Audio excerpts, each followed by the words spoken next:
My head hurts. So does my heart. Through my eyelids, I felt the sharp sunlight. I opened them to see the little piece of sky from the window. I passed a long night half asleep. Couldn't recall many details about last night, just how weak I was. The fluctuating temperature rendered my body powerless, and my brain made me feel nauseated like I had a hangover. Could I have, prevented the cold if I'd asked for a blanket earlier or something? I felt there was something on my forehead, then realized it was a towel. Oh yeah, they took care of me, I forgot. The ice had been melted by my body heat, making the towel disgustingly wet. I usually like it when something's wet, I don't know, maybe that's just me. Remembering my foggy dream, my heavy heart dropped even further to the bottom. He has, severe mummy issues, doesn't he? That was the memory of my mother, as well as the last thing I wanted to remember. Was it because of the stress? What's his actual problem? His family is a little bit dysfunctional. I say a little bit. Very dysfunctional. But fucking get over it, dude. Maybe you can start a new one with these two girls. Eh? I suddenly realized my hands were free. Only the deep marks on my wrists proved that I wasn't dreaming. Immediately I started jerking off. I started to move my hands in disbelief and tried to examine the rope on my legs when I heard the cold voice of the girl next to me. Calm down, I will tie you right back up if you dare to touch the rope. The girl was already awake somehow, monitoring my every movement while holding the cell phone. I couldn't see the little girl. I assumed they would take turns to rest, but I wasn't sure where she'd gone. After the argument and torment from last night, my own animosity against her lessened a lot. Either that or I just had no energy to care. Good morning. I coughed a few times and greeted her with gathered strength. You took care of me last night? She grunted unhappily. The non-committal reaction was her yes, and also a little bit cute. Be quiet and save some energy to take care of yourself. Oh? Didn't know he cared about me this much. He just can't let it be! He has to provoke her at any cost and any time possible. At this point, I'm just expecting her to spit at him, and I would welcome that. Shut up. Her shoes on the ground made a tap-tap sound. She walked to me and looked down from above. Stop acting like that, it's disgusting. You'll want to talk. Let's provoke further. Is that so? We are always acting as some characters in life. For those we cared about and things we wanted, we acted in a way others liked. Is that part of being in a society in which we live in? Tolerating some annoying people? And then turn yourself into a disgusting person? I'd rather die if that's the case. You're already well disgusting, kidnapping people, just saying. She interrupted my coldly... She interrupted your what? She interrupted my... I don't know, and raised her knife towards me meaningfully. I started to chuckle. That's how we realize we're utterly broke when I'm laughing about getting threatened, seeing her annoyed expression. I hadn't seen such an honest expression of thoughts before. I didn't have to move a finger to kill me. If you'd left me be last night, I could have died. No, you don't die of a fever that quickly, do you? Did he have the coldest of colds? Did he have the absolute flu? How high is the mortality rate at your age bracket, protagonist Kun? 0.0001? You still have some use now. After that, anything is fair game.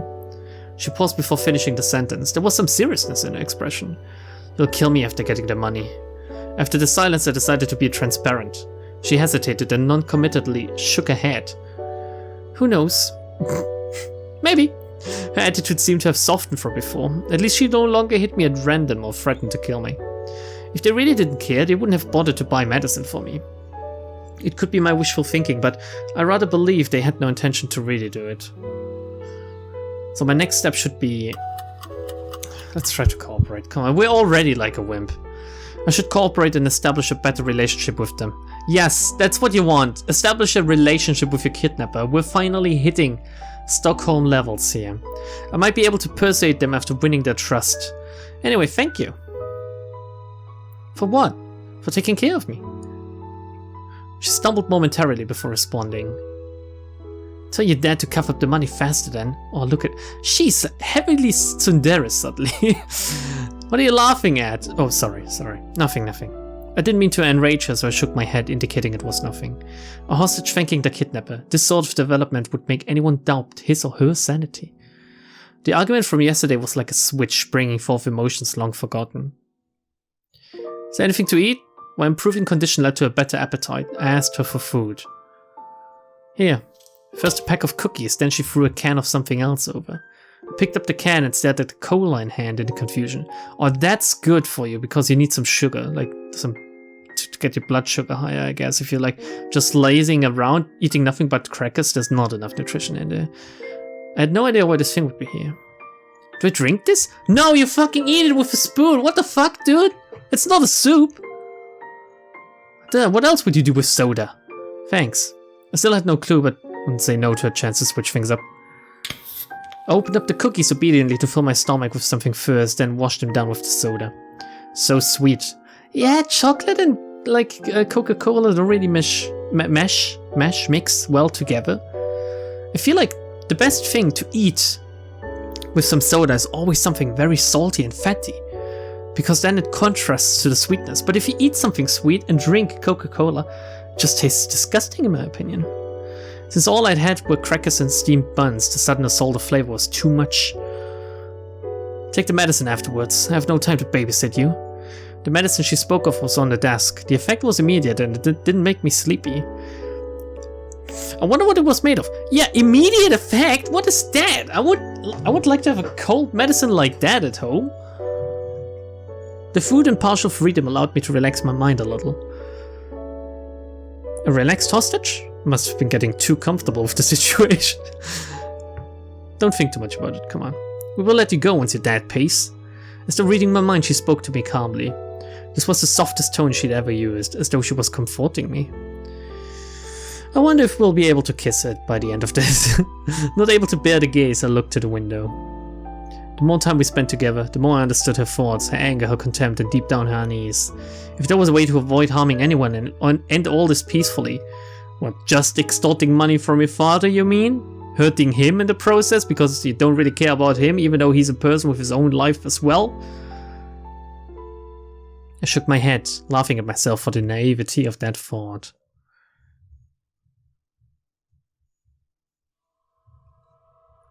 What now? Ooh, a new scene opened. Click the arrow. You can observe it, the new scene bathroom. Okay, let's observe the bathroom then.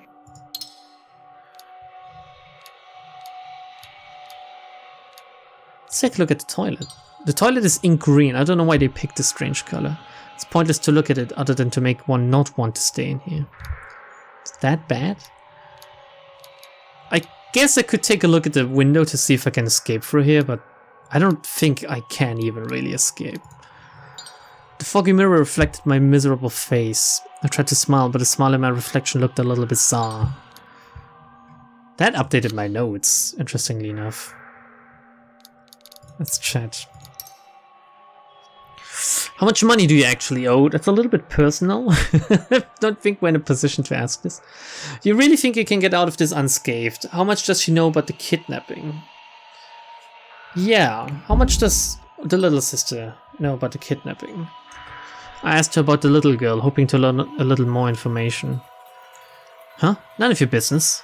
She changed subject non-committedly, but then after a while followed up with, she has nothing to do with this. I forced her to help. Oh, I was surprised by that answer. Really? I thought she would push the responsibility on her, yet now it sounded like she was protecting her. Really? You've seen them act like that and you think she would throw her under the bus? I think our protagonist has some serious problems. What an interesting relationship. Don't you feel guilty though? Using a kid like that? Don't you feel guilty? One more word and I will make you not able to talk again. Hitting a nerve, she malevolently, sorry, it's a hard word, pulled out her knife. It felt more like rage than threat. How pathetic. If you're gonna talk big, then you better face it. Oh, shit. The punch in the face was painfully hot. Seeing her twisted face out of anger, I looked askance at her and grunted. Going for violence just because you can't win the argument? How profound. Why you? I didn't even need to talk to enrage her, I just needed to keep looking at her. This naturally wouldn't help anything, but I just couldn't swallow it down, seeing how she manipulated a naive girl. I shouldn't have asked this. This is not good. We didn't win any points with this. Seeing that I had gotten better, she walked towards me with the rope. Bondage time! Your hands! You really need to tie me up? I can't escape like this. This or this, take your pick. She motioned to the rope in her left hand, then a knife on the right. I take the knife. Can I actually? Oh no, I guess I'm acting like a clown, but I pick a knife. Wait, what does that even mean? Let me snap both of your legs, then I won't tie you up. Never mind, the rope is fine. Your choice, not mine. Yeah. The bread she brought back for lunch was the classic scallion bread with pork floss. I don't know what that is. Is it good? Can anyone tell me? The long absent flavor spread in my mouth and made this meal a feast after days of nothing but nutritive biscuits. In contrast to me wolfing down the bread, she showed no appetite next to the window. What was she thinking about? Possibly her future? How she fucked everything up? I decided to focus on the bread before me since I just recovered from illness. You bought so many flavors this time, how come? Seeing all the flavors in the bag, I was confused by her generosity. They are leftovers. They were gonna throw them out anyway. She coldly turned her head and grunted with distaste. I hate those fancy shops that take pride in their quality. They'd rather throw out bread and give it to those in need. It's most likely a legal thing that they're not allowed to just give it out and hand it out like that. Do you know what they say? If we gave the leftovers to others, the original customers would never buy them. That's also a thing. That's also a thing. Oh, for such a petty reason. Ha! Oh, you want everything handed to you for free then? Oh, I understand. Okay, well, how about... Yeah, what you're doing is exactly like what people like you are bound to do. You're a criminal. You want everything for free. Yeah. She mockingly laughed, despising the self-proclaimed fancy shops. From their point of view, they do have a point. I replenished some strength after filling my stomach and started to chat with her. It might be hard to understand, just like people not getting why others would pay thousands of Taiwan dollars for a steak, or much more for a pair of headphones. For most people, food was just to relieve hunger. For some people, however, it was a pursuit of the ultimate sensation of taste. What is this, Danganronpa? Time does affect the bread's texture. The store needs to maintain the quality for the reputation. If the shop cut the price when there was some left over, then people would only come right before closing. This would affect the profitability negatively. I initially wanted to explain the impact of an expectation mindset, but decided to go with a simpler way to explain it. The shop needs to make a profit, so it is only natural for them to... BAM! Only natural? Didn't I just say? It's not a matter of throwing it away or not, but the mentality of the customers would impact profit. That's what pisses me off! What quality, what reputation? We're looking at a scarf again. Is it gonna flip? I feel like something is broken in the game. So some brand reputation is more important than starving people? Does nothing matter beside the money? I can't judge other countries. But if you're homeless in Germany and you're starving, there's places that can help you. Where you can get food for free. Definitely. The people living on the street, as far as I'm aware, most of them choose to live on the street. Because they would have a place to sleep and eat otherwise, usually. But yeah, it's not really my, the topic I'm, the most, knowledgeable about. So yeah, I shouldn't delve too much into that. She's just, her mindset is inherently flawed though, isn't it? She just, again, she wants, yes, she's poor, yes, she needs help. But she wants people to just hand stuff to her instead of... She is working towards something, but she's spending her energy in the wrong direction. You know what I mean? That's natural to you? Like, she's trying to bring down windmills, when the thing she should be doing is open the door, walk into the mill, and ask for a loaf of bread. Her staring eyes were burning with fire, like those that had seen the worst of humanity and were overflowing with rage. Yep, it is. Why don't you try to change that then? Why did you try to change that instead of complaining to me about it? I still had issues with her whining attitude. Even if one couldn't choose one's upbringing, complaining wouldn't make it better. If the game's rules could be changed, then why not try to play by the rules first, then change them when you could do so? There was always the option to just slit your throat, hang yourself, or jump off a building. What is this mindset now? Hoping it would be better next time. Still a better alternative than whining all day long. No! No! Yes, I can only change it with my own hands. Surprisingly, there was no rebuttal, just a mysterious smile on a darkened face. I had gone through beatings and threats, but the smile right there scared me more than ever. Well, the girl was looking outside of the window with the cigarette. She was always extra quiet when smoking, like it was some serious ritual. In a room only a few square feet in size, two people with opposite backgrounds quietly sat, preoccupied with their own thoughts. How old was she? What happened? Why was she doing this? I thought I didn't care, but the more time we spent together, the more I realized how different she was from my imagination. The criminals in the news all looked evil and inhumane. It was hard to imagine they might have the stories too. The things they like, the things they hate, the people they cherish, their worries, their thoughts. There was a sentence from a book. Everyone tried to live better. No one would think of him or herself as being irrational or crazy. Actually, some people do realize they're crazy, I think. If you felt that way, that meant you didn't know that person well enough. I didn't try to understand them. The fast-paced modern society made it exhausting to take care of oneself, let alone others. We didn't care what others were like.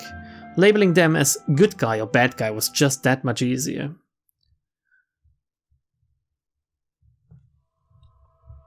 That was a weird monologue that didn't make too much sense in my opinion. Let's try to chat once more. Do we know each other? Are you serious? What do you plan to do with the little girl? I guess escape with her? Do we know each other? This is such a weird question. Do we know each other?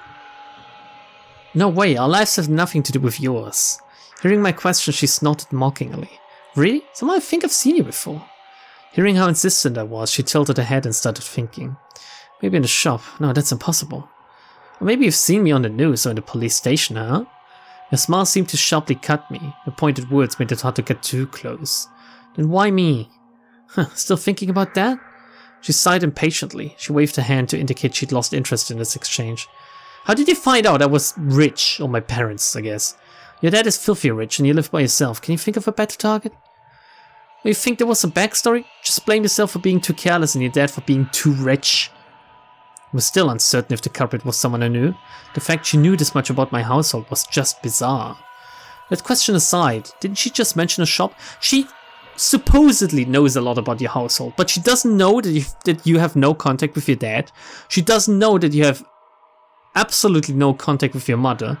She doesn't know how dysfunctional your family is. If she would know anything about you at all, she would know that your family is not the rich family she imagines it to be, or your life is not the life she imagines it to be.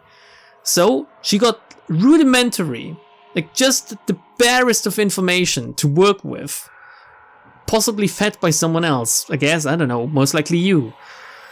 Didn't she just mention a shop? Yeah, I guess that's where she's working, you dummy. She had worked in a shop. What kind of shop?